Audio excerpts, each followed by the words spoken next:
yoxud shunday paytim keladi, sizga bir gap aytgim keladi.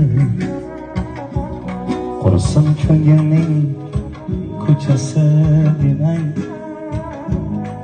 yoshligimga aytgim keladi. Dadam so'zin tinglagim kelar, bag'rida bir uxlagim kelar. Quchib yig'lagim kelar, yoshligimga qaytgim keladi. Kelinglar, baxtli ota-onalar, to'yboshlar, qutlug' bo'lsin sizlarga. Hoshimjon akani ko'rgan bilganlar bo'lsa davramizga Hoshona bilan birgalikda taklif qilamiz. Bugungi kun sababchi insonlari